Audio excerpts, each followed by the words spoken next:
thank you so much for sitting down with LabourList. We really appreciate it. My pleasure.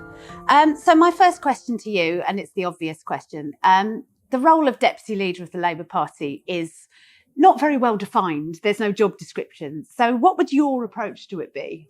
Well, yeah, you're absolutely right. It's an ill-defined job, especially now in this context, because Keir has made clear that the Deputy Prime Minister will be David Lammy. So this job is not Deputy Prime Minister, it's Deputy Leader of the Labour Party. So in government terms, to the civil service and everything, it has no bearing on anything. It is a political job.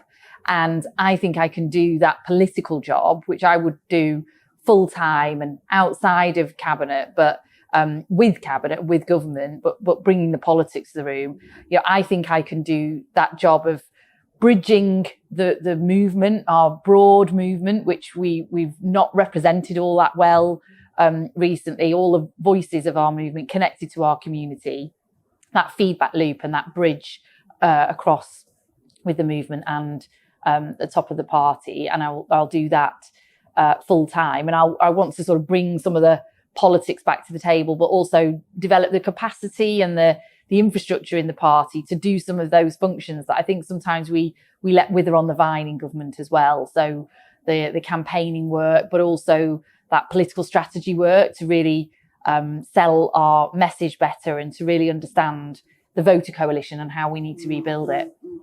And I mean, you've mentioned the sort of full-time approach that you'll take. Is that sort of the main way that you think you would differ from Bridget Phillipson, who's obviously got a cabinet role? I think there's a few different ways that we differ. I mean, yes, I would be able to do this job free from the constraints of collective agreement and also free from the constraints of capacity and time, which I think enables me to act politically right across the piece. And in a way, my job as Leader of the Commons, I had that a little bit in that job because it was a more political job working across cabinet as the sort of shop steward of the PLP, but also at the party. So there's that difference. I think another difference is just my approach and who I am. You know, I am prepared to speak truth to power. I am prepared to deliver the difficult messages. I think this job now, coming at the point that I would have a strong mandate from the members.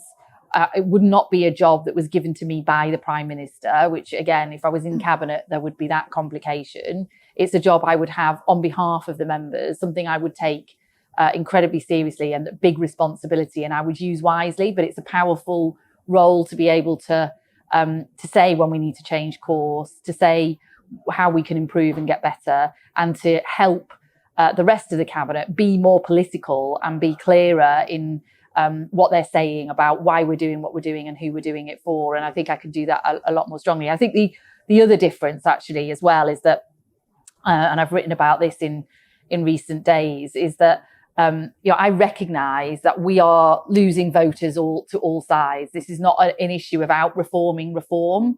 We're losing to our progressive left as well. And tacking one way or tacking the other just doesn't work. We've got to have this principled, clear, values-driven, bold vision of how we're going to change the country for the better that can unite our voter coalition. And the seat that I represent in Manchester, which is like half red wall, half urban, has helped me to understand how to do that. So I actually think there's three quite big differences in terms of what we're both saying. I mean, obviously you wouldn't be in the cabinet. Yeah. And you've said you wouldn't take a cabinet role. There are conversations that happen in that room that you won't have any access to. I'm a big fan of the musical Hamilton, and there is the song The Room Where It Happens. How will you make sure that the messages you're trying to push through are being discussed within those groups? Well, of course, I would be in political cabinet, right? So we have a political cabinet that meets, and that's in the last sort of 15 months or so, that's met pretty sort of regularly, where you discuss political strategy, where you discuss campaigns, where you discuss your opponents and threats and how you're going to take them on. Whether that's away days, whether that's, in the cabinet room. So I would be in the political cabinet. So I would be able to operate in that way and in those kind of conversations. But it's also about how you work across government, working with all the secretaries of state who I'm sure and I will be charging down the door anyway. But I'm sure that with a fresh mandate from the members to what is a very important position, any Secretary of State would want to work with me to kind of hone their message and to help them kind of work with the wider movement to do that well. So I will be in the room for the political conversations. I just won't be tied down by the limitations of government, which does move very slowly. There are issues around collective agreement, and there are issues around the burden of running a big department, which I just wouldn't have. Yeah, absolutely. So you have a really wide array of predecessors. Yeah, as deputy leader.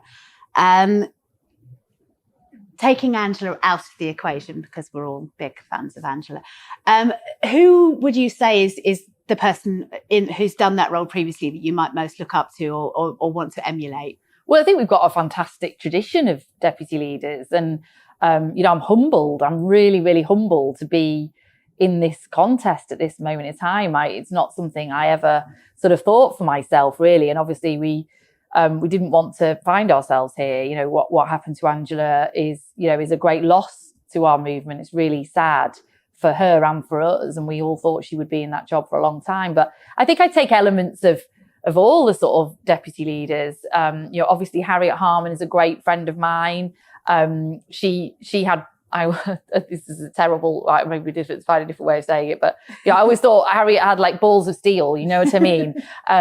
So I kind of, there's definitely a sort of inner Harriet Harman in me that she was, and I worked with her when she was Ed Miliband's deputy, and she always came into the conversation and into the room and delivered difficult messages, but then she'd go out of the room and she would defend them. So I take that from her. I think Tom Watson as well, who's a good friend of mine. He was a good campaigner, sort of building up that sort of capacity of the Labour Party. I'd take that on, and obviously the great John Prescott too, who I think really made this role into the sort of big role that it is in our movement today. And I think when he originally stood for this job in the early 90s, that was his vision for it, was a sort of full-time campaigner in chief, being that beating heart of the party in the head of the party. So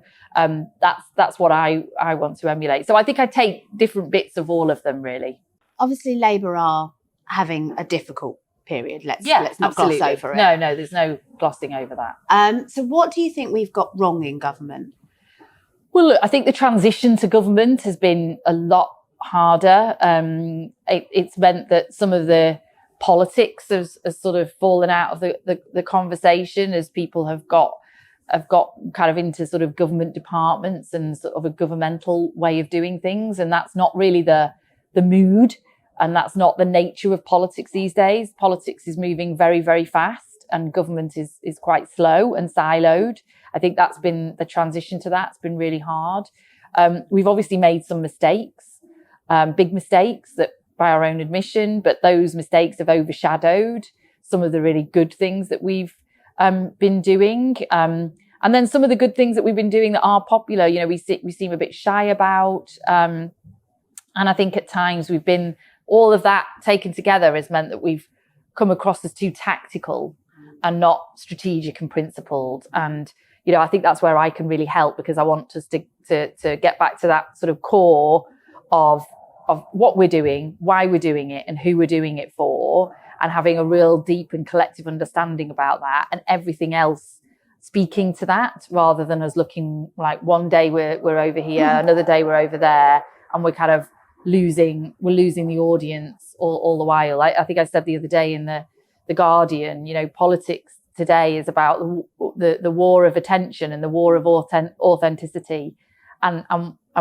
let's be honest, we've not done either of those very well at all. So I want to grab that political megaphone back, set the terms of the debate, set the argument as the party of government, and then do that as in an authentic way that people understand we're a Labour government doing these things because we're on the side of ordinary people we want to rewire this country and make it work for every ordinary person around the country in the interest of the many and not the few. And I think just being a lot clearer about that. You've talked about sort of the difficulty of transition to government. Was there anything that really surprised you about going into government? Well, there's lots of things that sort of surprise you, but yeah, I mean, there's a whole kind of machinery of government, a way of working that can be kind of slow. Obviously, I was in charge of legislation, and passing legislation is slow as well, and that's been a challenge too, because you want to sort of see things on the ground quickly.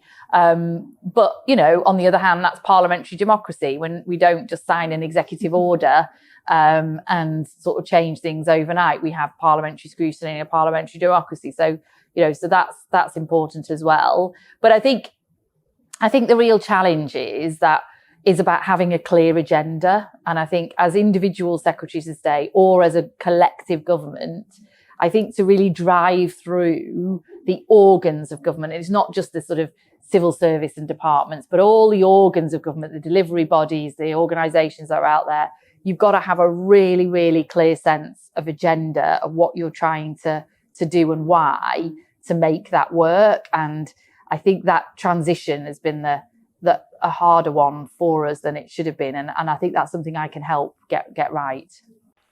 Now, you've quite rightly said that this is a competition between two strong, talented women. But you also know that unfortunately in the real world, there's always the but. And we know from our own, I say post bag because I'm old, but email inbox, that people are seeing this sometimes as as a stalking horse for Andy Burnham's potential ambitions. I know that you don't want to be seen in that manner, but how do you make sure that whilst not being seen as that, you are also reaching out to those people who might be voting based on that? Obviously, ultimately, it's a numbers game. Well, look, I'm no one's horse. I can categorically say that I'm not a horse at all, let alone somebody else's horse. So we can be clear about that. And I think, as I've said, I always think it is pretty sexist, to be Absolutely. honest. We're two strong women standing in an open contest. I am completely motivated by my own agenda here, and this wasn't a contest I've been plotting for or planning for. 3 or 4 weeks ago, I was a member of the government around the cabinet table, sitting alongside my good friend Angela and supporting her at that time through some difficult times. And this has all come about, very, very quickly. So this is not some part of some kind of, bigger plot. I think, trust me judge me by my own actions. I think I've been I'm a very loyal person. I want this Labour government to succeed. I want Keir Starmer to succeed.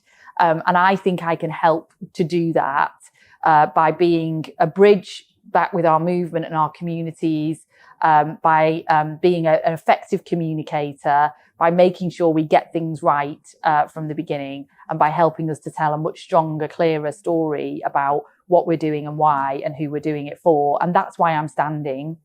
I'm not standing to have some big kind of destabilization or anything like that. I think we're all sick to death of those kind of conversations. I'm standing because I think I've got something on offer, something that I think we really need right now. And I think something that will actually really help. And my intention is to help support and, make this government as successful as it can be. And that's what I'm trying to do. So, moving away from the politics, you're obviously very, very busy at the moment, and have been. It's nice busy though. Good. Well, that's nice busy. But how do you relax? What do you do what do you do to switch off? Well, you're right. There's not much time to do that.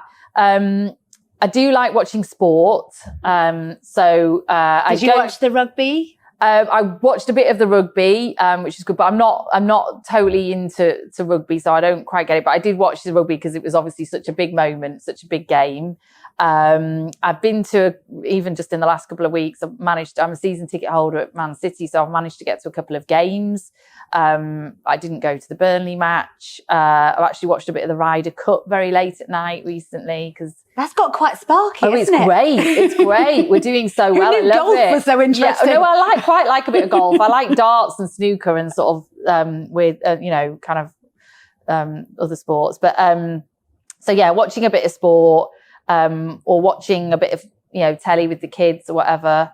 Have you watched that Freddie Flintoff Field of Dreams? Oh, it's the best thing on telly at the moment. No, it literally is. It's about cricket, but it's not about cricket. It's about kids getting opportunity, kids from all sorts of backgrounds. It's the most amazing thing on television at the moment.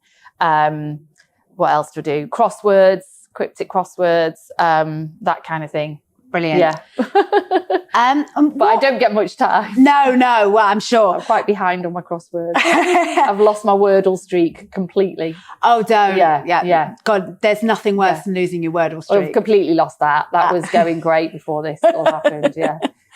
And you joined the party at 15, Yeah. didn't you? And you're from quite a political family. Yeah, well, my dad was very political when I was growing up. It was a very political time as well. My dad was a, you know, local agent, you know, in the local We have ward. exactly the same background. Oh, right, perfect. He was quite involved in his union at the time, NALGO, now Unison. It was the 80s. You know, it's a very, very political time. It's a political time in Manchester. And and so that kind of influenced me. But then just my experiences as well. And, you know, what was happening in the 80s in a comprehensive school in Manchester, and what I saw kind of going around me was just a very political time. So yeah, I used to come, because in those days, you'll remember, Prime Minister's questions used to be 15 minutes at 3:15 on a Tuesday and a Thursday. So I would just get in from school in time to watch PMQs, so sort of Neil Kinnock versus Thatcher and stuff. And I loved that, as a teenager. So that's when I joined the Labour Party. So Neil Kinnock's a great inspiration to me and a good friend. We love Neil. So my final question to you, well, maybe penultimate. Okay. What's the last things that made you really belly laugh?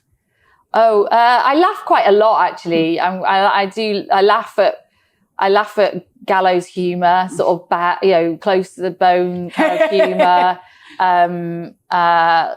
I laugh at, what did I really laugh at? I laugh a lot. I do like laughing, and I like sort of good jokes. Sometimes I lose control of laughing. Yeah. Do you lose control of laughing? Oh God, yeah, absolutely. Yeah. So I'm also fairly known for having a terrible sense of humour. Oh right. Oh, well, there you go. Yeah, and you know, as women of a certain age as well, I also cry really easily. So And what made you cry most? Well, actually, watching that Freddie Flintoff. Oh, you've got to watch that if you've not watched it.